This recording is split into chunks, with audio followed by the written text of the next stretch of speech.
Secretary of Agriculture Sonny Perdue says farmers are one of the casualties of Trump's trade war with China. Here's an exclusive from CNN.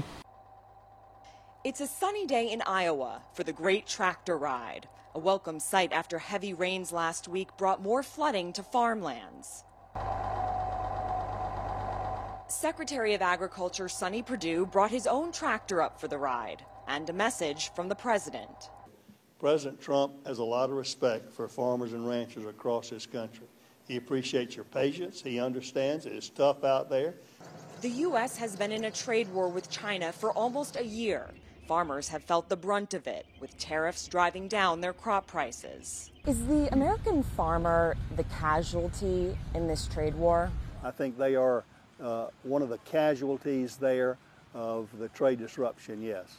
The president is headed to the G20 summit in Japan this week, where he'll meet with China's President Xi Jinping to try to get trade talks back on track after a deal fell apart last month. Well, the president is going to speak with the president of China later this week. Yeah. You seem excited. Yes. What are you hoping comes out of that conversation? Wouldn't it be great if they could get a deal? I don't think he'll come home with a deal, but I think he could come home with a beginning of let's really get serious about negotiation. How long do you think it will go on? I'd love to see a resolution by the end of this year.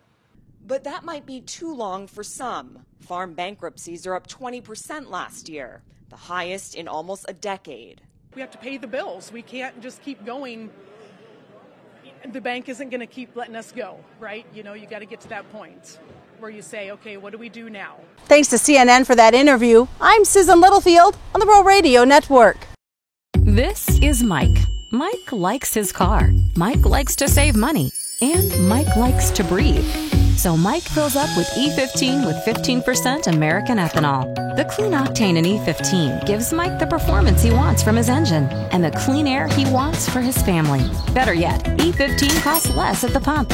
Higher octane, cleaner air, lower cost. E15 sure gives Mike a lot to like. Discover E15 with American ethanol.